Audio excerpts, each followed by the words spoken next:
want to talk about the secret motivation behind much of what you do in terms of success, in terms of business, in terms of hopefully you've got your business, you're making six figures, you're making seven figures.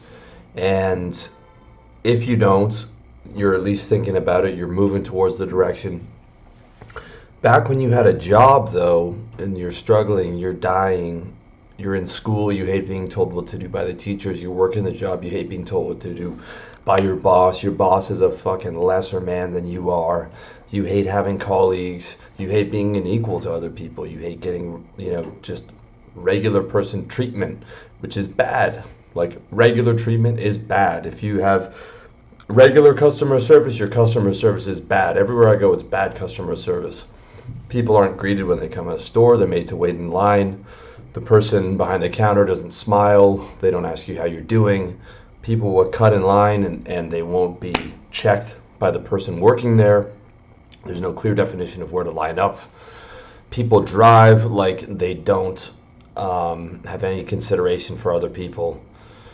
Apparently you're treated better in prison because in prison, I watch a lot of these prison channels like, California Prison or whatever. If you cut in front of someone in the lineup, you get stabbed in the fucking neck. If you are disrespectful to someone, you're getting stabbed. If you reach over across the table and try and take some people's food off their plate, or you line up too close to the other person, not give them their personal space, you risk getting fucking stabbed. Out here in the free world, a lot of those guys who come out, they have trouble adjusting because of what they feel is disrespect. And that's the core of the issue, right? Yes, money's important for security. And yes, you don't like having to do things you don't want to do in a job that you're not passionate about. But the reason you're not passionate about it, the reason you hate it, is because you're being disrespected. Okay, this is the key to everything. What you're actually looking for in all this success stuff is respect. What you haven't been getting is respect. What pushed you to, or is either pushing you to build your business, or got you this far, or got you to six figures, got you to seven figures, got you to eight figures. A big motivation in terms of that success is respect. Money, of course, itself buys freedom, but at the end of the day, you only need so many things. Okay, yes, it buys security, but at the end of the day, the bulk of the people who are pushing six figures, seven figures, eight figures, and not stopping are doing it for respect. It's something that I talk about, and it's a double-edged sword that you have to be very careful with. I call it, don't let the sense of significance strangle you. Okay, significance is that major motivator, and anybody who pushes really hard for it felt insignificant and felt disrespected. If you see a guy who's super jacked, at some point in his life he felt very small. Okay, chances are he had an abusive father. A guy who really chases status felt insignificant. And it's really important to understand what motivates you. Because imagine if you liked being disrespected and you liked being treated as lesser than, and you liked not having power, and you liked being told what to do. Well, you'd love pretty much any job. Why would you ever want to start a business? You'd be happy as a pig in shit working for a corporation, just being told what to do, or even less than that, just working in McDonald's, right? Imagine if you liked working for a company where that makes an incredible amount of money and you get a tiny fraction of that, you get told what to do, you have no status, you have no agency, you're not treated well. If you like being disrespected, if you're a masochist, that's a great place to work. In fact, pretty much every job, every low-level job would make you happy. And most mid-level jobs would make you happy. Being on the low rung of a corporation would make you happy. Okay, so it's really important to understand what's motivating you in this game. This was an insight I had. It's an insight kind of I stole from someone watching a video. I don't really like that guy, so I'm not going to give him a shout out. Usually I give a shout out to every insight I have, but I don't want to promote that dude's channel. But this is a very important point. It's about respect. Okay, what you're chasing is respect. What you're getting, what you got, was disrespect. If this stuff appeals to you, if you're truly motivated to succeed, you've been disrespected in your life. Probably starting with your parents, and then maybe in early childhood, and then maybe in high school. And if it's all three combined, then you really got a motivation. I had a client of mine. This is why it's important to understand the motivation so that we can work with it. Who, was doing incredibly well. 7 figures, mid-30s, married to a beautiful woman, angry all the time. Angry all the time because he felt like he's being disrespected all the time wherever he goes. Because he made all this money, but it wasn't changing the situation that he had to wait in line and get bad treatment at a restaurant. He had to watch the waiter walk by. He had to feel disrespected when he couldn't get the waiter's attention. Despite the fact that this person might make $10 an hour, right? And he's got more money than everyone in the restaurant combined, he's still going in there and not getting his respect. And that's not what was promised in the advertisements that he was watching as kids. What was promised was James Bond, George Clooney. When you dress a certain way, when you talk a certain way, when you make enough money, you get that fucking respect. The reality is not the case a lot of the time, because your status is not fungible. George Clooney's status is fungible.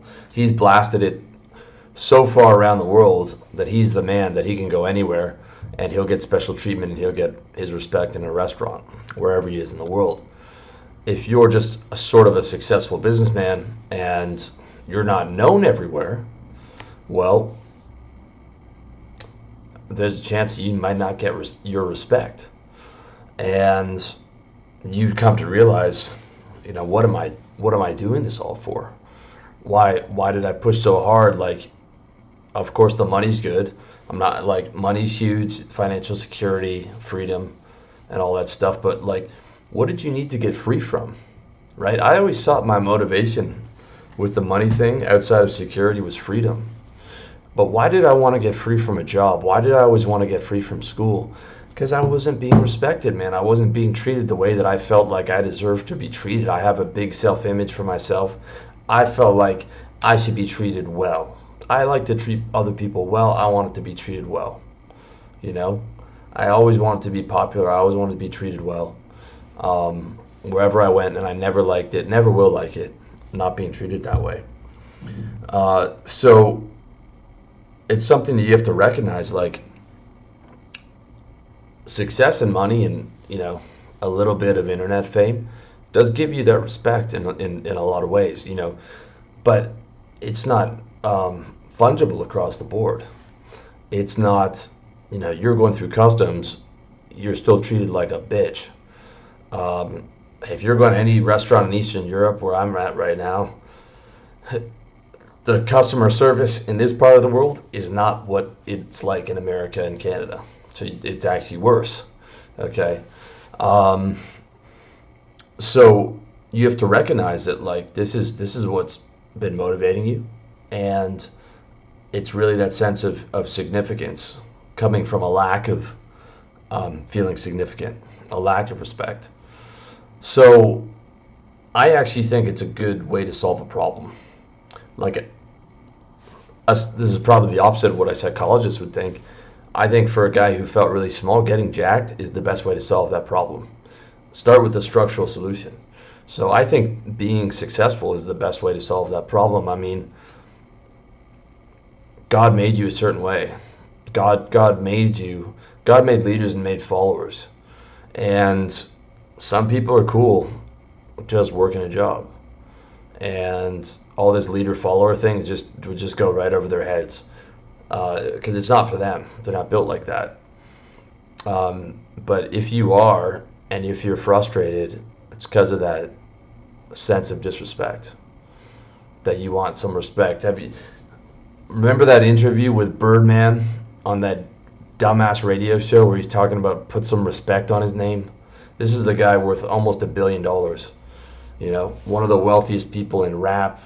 You know, his label had Lil Wayne and Drake, and he's in there yelling, like barely literate, yelling, like put some respect on my name, right? This is what prisoners. This is what people can't understand about prisoners or whatever, or highly, you know, masculine guys. Like why they stab each other for stepping on somebody's shoes. It's not the shoes, it's the disrespect. Like they live and die for their respect more than money. And if anything, they're just a more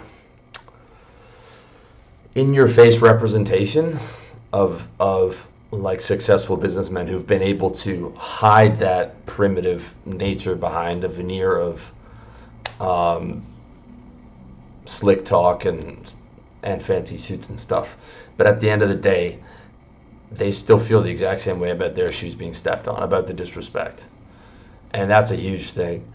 And you also see, like, do you ever watch these podcasts like watch Ric Flair and Triple H talking to each other, Ric Flair and Stone Cold Steve Austin, or Stone Cold Steve Austin and Triple H, guys who used to hate each other. They come on the podcast and they're just complimenting each other for like the first 10 minutes, and every other sentence is a compliment to each other, like showing a ton of respect. And it's the same way with a lot of like high-level criminals, man, because they know how much they want it, so they make sure to give it to other guys, knowing that those other guys are prima donnas as well.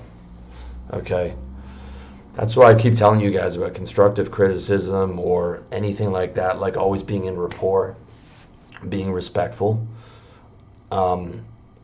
giving respect to get respect, but recognize it like the respect, the sense of significance is not necessarily fungible. It's fungible insofar as like through your clothes and your walk in your car, people can see that you're successful, but it's not going to guarantee good treatment at a restaurant. So I think if you had been feeling insignificant, I think pushing for respect is good. Pushing for that significance is good, but only as one frame of your identity. Like you have to have multiple sources of self-esteem, and significance and respect is one of them, you know, but not allowing that to dictate all the terms, because then you're not able to be grateful for the money. You're not able to be grateful for the freedom, because your respect is the only frame of reference that you're working at. Like there's guys with $100 million who are angry all the time, you know, because they didn't get that last deal, or someone wrote an article about them, right? Because it's not about the money for them. It's purely about respect and about status and about significance, and that will choke you out. So it's really important to decode that message and see it for what it is, so that you can mitigate the negative consequences. I think it's good to push for respect and success in the external world. This is where psychologists will disagree. They think every solution's within yourself. I really don't. Just like I think getting jacked is a great solution if you felt small in your life. You know, getting successful is a great solution if you felt insignificant. Just don't let it be the only thing. And don't manage the expectations. Like understand that you're going through the airport, you're going to feel disrespected. You go to a decent amount of restaurants or convenience stores, you're not going to feel particularly respected. So in those cases, and this is what I advise my clients to do, is start with the structural solution. Just get rid of those places. If you're not being treated well, go where you're treated well. Stop going to that restaurant. Stop living in that neighborhood. Stop being around those people, and then double down, triple down on the places that treat you well. There's a restaurant next door to where I am right now. There's a steakhouse, Everyone there knows me by name. Every time I've been in there, I leave a generous tip. So I can walk in there and and people will come to the door and shake hands with me. If I want to take a girl out for the first time, I'm taking her over there because I know I'm getting respected. And in return, I give that place a lot of business. Um, to this day, I don't like disrespect. I don't think anybody does, but I can mitigate that situation. Just be like, you know what? I'm getting a bad vibe from this place. I don't have to be here. Or I don't have to be in this country, or I don't have to be around these people. Um, I don't have to fight for respect and it's not high school or university. I don't have to fight for that anymore, right? I can divert all that attention towards business and towards creating that out. Blasting that to millions of people, right? A lot of guys spend their quest for respect on trying to, be a bar star, try and dominate like a very small area, right? And have that be their thing instead of trying to build a large business. But then that respect is just a part of what can make you happy. Like, in addition to physical activity, spiritual sex, helping people, laughing with your friends, feeling good about yourself because you've helped people, reading books, all these things, having that richness of life is really important. Having multiple areas of self-esteem and understanding of this stuff, understanding of that freedom. A lot of guys in sort of my space of the internet, they're talking about wage slavery and feeling enslaved and trapped. That's disrespect is what it is, right? That's why they hate their job, because they're not feeling validated, man. So understand that that's a lot of what's motivating you, but don't let it strangle you. Just let it be a piece of what you're doing. Get the external references, get the external success, okay? Don't let some therapist talk you out of that, but do the inner work too. And don't let it be the only thing that you have, okay? Most common thing in the world is a wealthy, miserable person. Until this year, I spent like 4 years in Thailand. People there are significantly happier than in Canada, where I'm from, and they have significantly less money because they focus on happiness and they're not caught up all the time in self-image. They're not trying to be this thing. They're not trying to think how an assistant marketing manager would act in a situation and the right shoes to wear or whatever. They don't give a shit. They'll wear Crocs and a Mickey Mouse t-shirt and just drive a little $500 scooter, because they're not living in their image and they're not getting choked out by that sense of significance. So let it motivate you to do well and to get the treatment that you feel you deserve, and create structural solutions, like go to the places where you're treated well, go to restaurants where you're treated well, move to a neighborhood and make sure you're in the country where you're treated well around people that treat you well. Try and minimize situations where you're not going to be treated well, like airports. You guys know I hate travel. That's one of the reasons. I mean, they got you taking off your fucking shoes. It's one step away from squat and cough. It's one step away from a fucking cavity search. So I try and minimize, doing that shit, or going to countries where I'm not going to be in customs for 2 days. You know what I'm saying? So that's important, but then just letting it be just one area of self-esteem, man, and having those multiple areas of self-esteem, super important, and it's a game changer, because then you can have the money. It's just a massive weight off your shoulders, man, and it's just a massive sense of mental freedom. You just don't have to be a slave to that. You don't have to be, because ultimately you can pull yourself out of wage slavery, but you became enslaved to your own mentality, to chasing significance, to chasing respect to your own detriment, instead of chasing it to a degree, creating as much structural solutions as possible, and protecting yourself from that, but then including that in a basket of self-esteem, with as many things that make you feel good about yourself and happy as possible. So, as opposed to a lot of concepts as I talk about this one, it was more just an exposition on what motivates you, as opposed to a how to do something. And I want to do a bit more of these types of things because this is what really interests me, sort of the deep insight behind people and what makes us do things. And so let me know if you found this useful, if you like this kind of content. And if you need help with any of this stuff, revolutionarylifestylesound.com/coaching man. It's my peak performance coaching program. And if you feel like you want some of my help, holler at me. If not, hit me up in the comments section. Tell me you like something. Tell me something good, man. Tell me something good. And much love to you.